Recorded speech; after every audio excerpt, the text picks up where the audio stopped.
Hey guys, what's up? Welcome back to another video. My name is Michael Shu. If you guys didn't know, I've recently passed my private pilot check ride, which means I'm an official pilot. How cool is that? And I just want to share 5 things I wish I knew before I started my private pilot training. You guys ready? Let's dive right into it. Number 1, it's not as glamorous as it seems. If you watch a lot of movies, they depict pilots being really cool, or you go on your first flight, it just seems so awesome because you got a flight instructor flying plane and you're just kind of holding onto yoke and pretending to fly. It just seems awesome. But I just want to give you a little bit of reality right now. Flying is awesome, but there's a lot of hard work that goes into it, especially if you're going for your private pilot license and you're coming from scratch and you don't know anything. There is a lot to learn. There's airspaces, you gotta know how to land, you gotta know your AVAs, your VOR, your annual inspections, all that stuff. But I just wanted to let you know that if you keep with it and with the hard work, eventually you'll get there. I just wanna let you know that there are days that's gonna be really tough, they're gonna feel very discouraged, especially for me specifically. Landings were so hard. There's so many flights, just couldn't land the plane. They got crosswind, putting my crosswind correction, I couldn't get on glide slope. Those were very challenging days and I just felt discouraged often by landing. But I want you to know, if you keep with it, it will eventually get there. And it is hard work, but it's not as glamorous as it seems when you first start out. Number 2 is to find a study buddy. If you're training for your private pilot license, it'd be good to find someone who's in their IFR stage or their commercial stage, because they would have been through the private pilot training already and they know exactly what's going to be on the check ride. They know what kind of questions will show up. And they would have these books already. They have everything. If they're a good student like my study buddy, they would have everything tabbed out here. They even have stuff highlighted. Not sure if you can see that, which just makes it easier on you because you know exactly what is important, what the DPE will be looking for, and it's all there. Another reason is because if there's something you have a question on and you want to ask your instructor, but he's gonna be like, oh, that requires a ground. Okay, the ground would be like a lot of money, but you can ask your study buddy to teach that stuff to you. For me, take me for example, I was learning on the cross-country making a flight plan, and that takes a lot of time. It's very tedious, a lot of numbers, a lot of calculation, but my study buddy was nice enough to sit with me with the VFR chart and taught me how to use everything and plot, and it just saved me a ton of money because he was nice enough to teach that to me. And by him teaching to me, it just solidifies it in his mind. So if you guys go to a mom and pop or a flight school, it'd be good to hang around and see the other students and just talk to them, get to know them, and hopefully you guys will click, and if you have any questions, they can help you and you guys can study together. Tip number 2, find a study buddy. Number 3 is for you to sit down with your flight instructor and kind of go over the overview of your whole flight training, because you know a lot of these flight schools want to keep you there as long as possible because they want to drag out your time, because the more time you're spending there learning how to fly, it means it's making money for them. So I would recommend take a little time, just sit down with your instructor and just be like, okay, what are the things that we need to go through in order for me to get to my cross country, in order to get to my solo, and then finally what it takes for me to get to my check ride.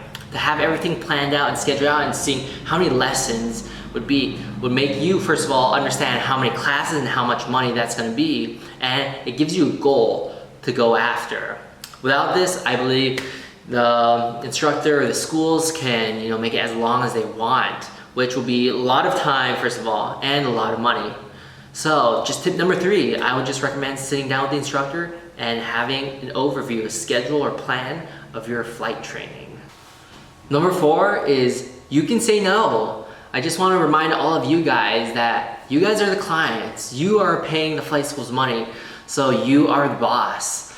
So if originally you're scheduled for a flight, but the clouds come rolling in and you can't fly in VFR conditions, the instructor might come to you and be like, hey, you want to change this flight into ground?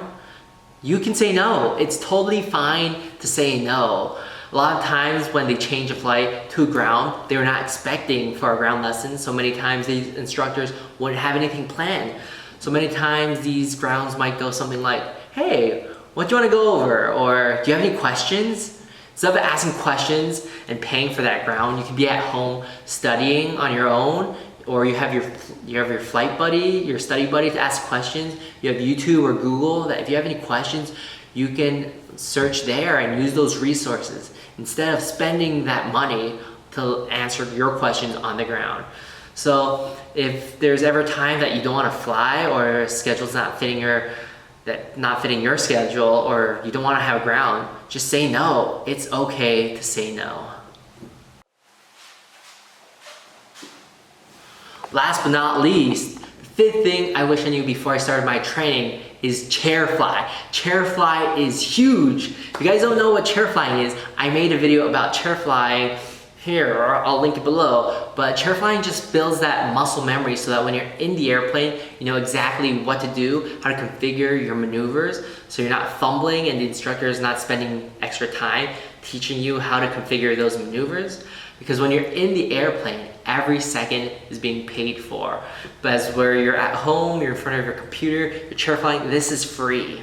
So you want to be chair flying as much as possible so that when you're up in the airplane, you know exactly what to do and that muscle memory is synced in.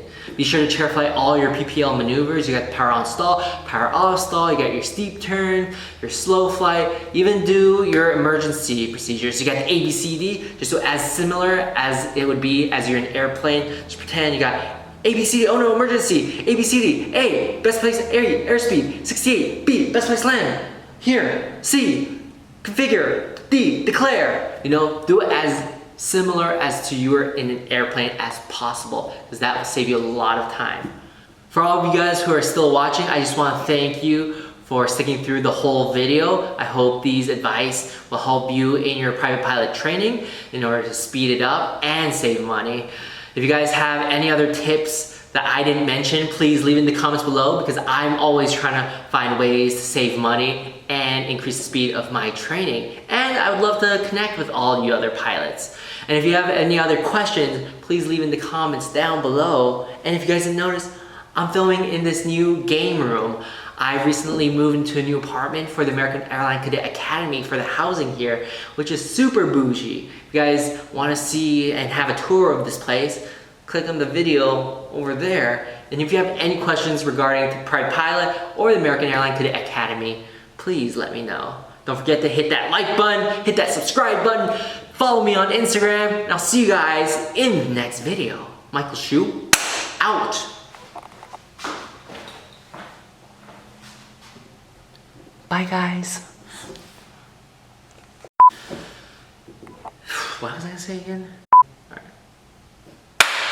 And I hope these advice that